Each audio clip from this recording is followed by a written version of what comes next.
So, you've gotten a final rejection on your patent application. Man, that word final sounds so, well, final, like it's the end of the line. But here's a little secret from the world of patent law. Final doesn't always mean what you think it means. Let's dig into what's really going on and what you can do about it. Right. What if final isn't the end of the story? I mean, spoiler alert, it's not. That single word doesn't mean your application is dead in the water. It just means you've hit a really critical decision point. The move you make next is huge, so let's break down all your options for pushing forward. Okay, here's our game plan. First, we're going to figure out what a final rejection actually is. Then, we'll look at your main strategic options. You can try to negotiate, you can ask for a panel review, or you can make some other moves. We're also going to get inside the examiner's head, which is honestly the key to this whole thing. And finally, we'll put it all together so you can figure out your best move. So let's start with the obstacle itself. A final rejection? Think of it less like a brick wall and more like a point in the game where the rules suddenly change on you. And this is the big change, the real power shift. See, before that final rejection, you have a legal right to respond to what the examiner says. But after, that right is gone. Poof! Any changes you want to make, or even just asking for a phone call, are now completely up to the examiner. It's their call. And this isn't just my opinion, right? The official rulebook for patent examiners, the MPEP, says an interview is normally granted. But, and this is a huge but, the fine print is everything. You can't use it to rehash old arguments or throw in big new changes. The examiner can, and very often will, just say no if they think it's going to create a bunch of extra work for them. So that leads us right into your first strategic path, direct negotiation. This is where you try to persuade the examiner to see things your way, but you're doing it within those really tight rules we've just talked about. To have any shot here, you have to get what's driving their decision-making. You've got two main tools in your toolbox, an after-final amendment and an after-final interview. But look, they're both totally discretionary. An examiner can shoot down your amendment if it means they have to do a new search, and they can deny an interview if they feel like it's opening up a new can of worms. The big takeaway, the examiner holds all the cards. But what if talking to the examiner just doesn't seem like it's going to work? Well, your next path is to escalate. It's time to request a review from a panel. This is a much more formal step, kind of like asking to speak to the manager. So what exactly is a pre-appeal conference? You can think of it as an internal review. Before you sink a ton of time and money into a full-blown appeal, you can ask a small panel. It's the examiner plus 2 of their supervisors to take a fresh look. Their job is to decide if the examiner's rejection actually holds water. The process itself is pretty direct. You file a short, focused argument, no more than 5 pages, that points out where you think the examiner went wrong. And then the tables are turned. The examiner actually has to defend the rejection to their own bosses. After the supervisors review everything, the panel makes a call.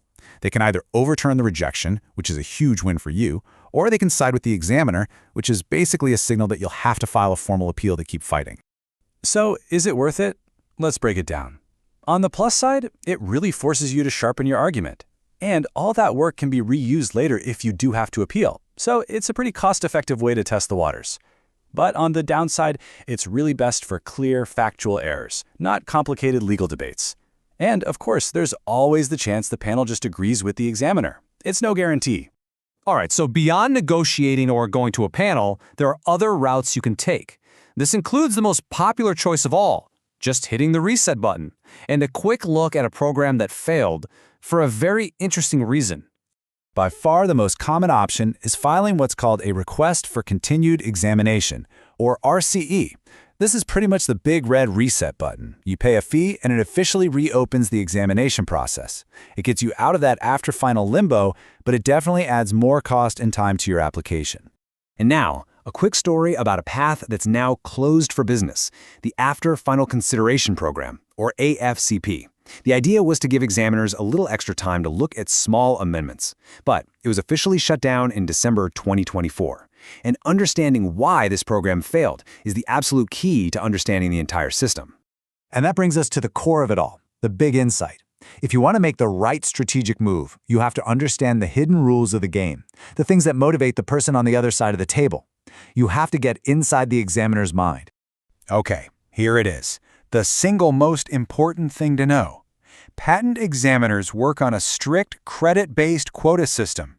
Every action they take on an application is worth a certain number of credits, and they have to earn a specific number of these credits to keep their job performance on track. Missing that quota is a very big deal. Now, let's look at that failed AFCP program again, but this time with our new credit system glasses on. When someone filed an AFCP request, it meant more work for the examiner. They had to review new stuff for a tiny amount of credit. Or the examiner could just wait for the applicant to file an RCE, which reset everything and gave them a way bigger pile of credit. And if you're a numbers person, this chart just says it all. The AFCP request was worth a measly half a credit. An RCE, on the other hand, was worth 2 full credits. That's a 4 times difference. So if you're an examiner with a quota hanging over your head, which one are you going to prefer? It's a no-brainer. And that incentive problem is exactly why the AFCP program was doomed from the start. Okay, so now that we get the options and more importantly the hidden incentives driving the whole process, how do you actually make the right call for your patent application? Let's build a little framework. You really need to weigh 4 key factors. First, what's your budget? Can you afford the fees for an RCE or an appeal? Second, how strong is your argument? Is it a simple, clear-cut mistake by the examiner, or is it a more complicated legal debate? Third, how important is this patent to your business? And finally, putting it all together, which path gives you the most realistic shot at winning? So the main takeaway here is that a final rejection is not an end, not even close. It's a fork in the road, and you have 3 main paths you can take. You can try to negotiate, you can escalate to a panel for a second opinion, or you can pay to hit the reset button and start the clock over. When you get right down to it, getting a patent isn't just about the law or the technology. It's a strategic game, with official rules you can see and powerful incentives working just under the surface. Understanding both is how you win. So the only question left is, what's your next move going to be?